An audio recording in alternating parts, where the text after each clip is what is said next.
listener production.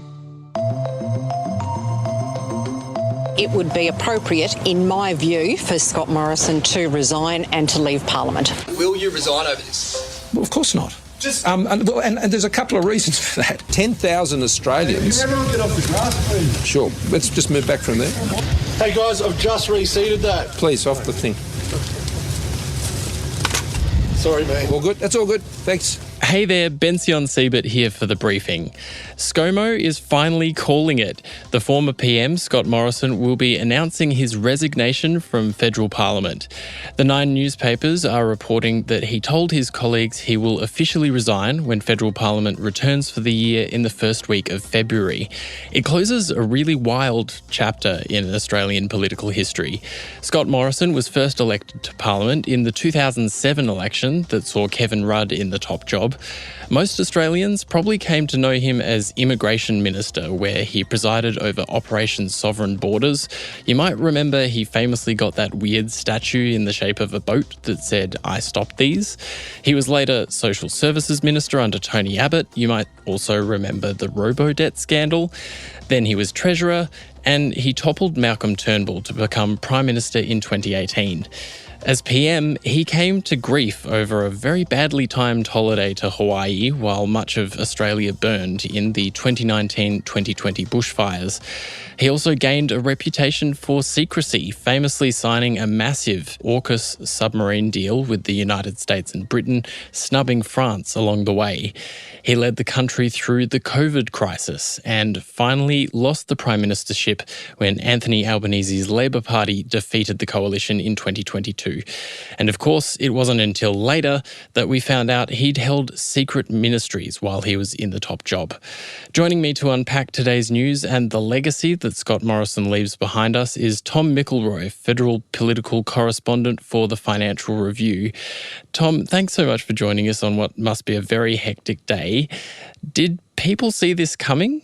Yeah, Scott Morrison has been expected to call it quits for some months now. Traditionally, former Prime Ministers hang around for a short period of time before prompting a by-election in their seat. Scott Morrison has spent a bit of time trying to line up new work outside of federal parliament, and I think has probably stayed longer than some of his colleagues expected. There's going to be a rush for the pre-selection in his seat of Cook, and I think part of the timing is to give the party the opportunity to get its ducks in a row for whoever might replace him as the Liberal candidate. What will be the reaction across the political spectrum to today's news? I think people in the coalition will be sad to see Scott Morrison go. There's plenty of MPs in the Liberal Party and the National Party who believed he did a good job as Prime Minister, particularly on things like the AUKUS agreement and the COVID-19 pandemic. However, Scott Morrison's style of politics means that there won't be a lot of love lost for him on the crossbench or on the Labor benches. He was a big presence as Prime Minister, and I think many Australians, maybe even some in his seat of Cook, will be pleased to start a new chapter. He has an interesting legacy as Prime Minister. I think some of the things that we remember Scott Morrison for will fade in history, and perhaps his more major things like the COVID pandemic will loom larger. But the secret ministries saga and some of his other transparency problems are front of mind here in Parliament, I think. Do you think that his style of politics, he was labelled Scotty from marketing, do you think that his style put Australian politics in a more kind of Trumpy place than it was before he was Prime Minister? Yeah, I think he fits into an arc of politics that you might call a little bit Trumpy that maybe starts with Tony Abbott. The aggressive or firm style of leadership from prime ministers in the last government under the coalition didn't resonate that well with some voters. And I think by the time of the last election in 2022, a lot of voters, including in his own seat, but also in the Teal seats, had probably had enough of Scott Morrison. That's to be expected after going through the pandemic and having been Prime Minister for a few years. But I think his unwillingness to be frank with voters sometimes and to dodge questions and pick weasel words probably cost him a bit of support. Also, there were some dynamics in that government and during his Prime Ministership, including attitudes to women voters and, the place in the family of men and women, but also the question of religious faith and all these kinds of things, different aspects of Scott Morrison's personality, which probably landed in different ways with voters around the country. Do you think that we'll see some dancing on the grave from the Prime Minister or from the Labor Party today? I think it's possible. As I said earlier, a lot of people in the Labor Party who went up against Scott Morrison in 2 elections probably are happy to see the back of him. Robo-debt and things like the secret ministry saga left a pretty bad taste in people's mouths. Hopefully when he does announce his resignation in Parliament in early Feb, there will be speeches, valedictory and tributes to him as is tradition. But I think if you got some MPs, including some Liberals, it must be said, to speak frankly, they would probably tell you that it's good that he's leaving and it gives the party an opportunity to move on from what was a pretty bitter loss and what was a tough few years in government. You mentioned his very public and open religious faith and also his search for new work.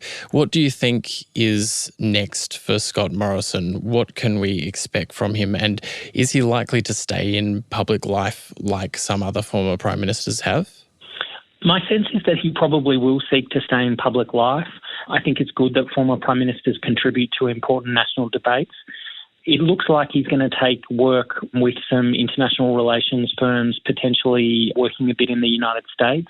He's going to stay living with his family in Sydney. He's also got a book coming up. The former US Vice President Mike Pence has written a foreword to his book. It's called Plans for Your Good, a Prime Minister's Testimony of God's Faithfulness, which is a bit of a departure from what we usually expect from former Prime Ministers. I think that will be an interesting part of his legacy to unpack. He, at times, wanted voters to see him as a person of faith and as a leader whose politics was founded in their religion, but at other times pushed back on any suggestion that it was influencing his decisions in government and sometimes was quite uncomfortable talking about it. But it looks like in his post-prime ministerial years, he's going to embrace that side of things a bit more if the book title is anything to go by. Do you think he'll be missed by his own constituents in Sydney? He's got a healthy margin in his seat. I think it's a 12% margin in Cook. He had a 6.6% swing against him at the 2022 election. I think some voters there would be very proud that the former Prime Minister was their MP, and I think plenty of people quite similar to Scott Morrison live in that part of the world, including evangelical Christians and people with outer suburban Sydney values, probably fit in the Shire, where the part of town that he represents. So I think some will be sad to see him go, but I think Tony Abbott proves that people can get pretty jaded if former Prime Ministers hang around too long. Scott Morrison was probably thinking of Tony Abbott's experience in losing his seat and didn't want to stand at the next election, so has decided to pull out about a year before we go back to the polls. Why do you think that he's waiting till Parliament starts again to officially tender his resignation? I think some people on the coalition side of politics, people in Labor as well, believe that announcing the decision in Parliament on big things like resignation is the right place to do it.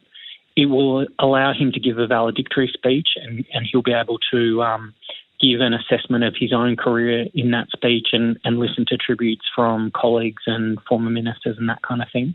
I don't know this for sure, but my guess would be that Scott Morrison thinks that he's elected to Parliament for a 3-year term, and if he's going to leave ahead of that term, the House of Representatives is the place to announce that. It then gives the Speaker, Milton Dick, the opportunity to announce a by-election date, and we expect that sometime in April. Okay, and Tom, finally, you're a federal political reporter who's spent a fair amount of time watching Scott Morrison. Is there a particular moment in his prime ministership that you would remember most of all? I must say, when I see him on the TV or around here at Parliament House, I often think about the pandemic. We had long press conferences in the Prime Minister's courtyard where he was speaking to the whole country. I think people tuned in a way that they didn't usually and probably haven't since to a PM's press conference, desperate for information. I think we saw his management abilities at play there, some decision-making that had to happen really quickly, and that was literally life and death stuff.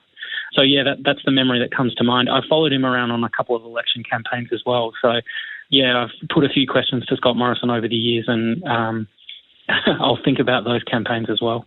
All right, Tom, I'll let you get back to it. Thanks so much for your time today. My pleasure. Thanks for having me. Well, there you have it, the end of Scott Morrison's political career. And I'm sure there'll be some people who are very happy today and others who aren't. A very divisive political figure, I think it's fair to say.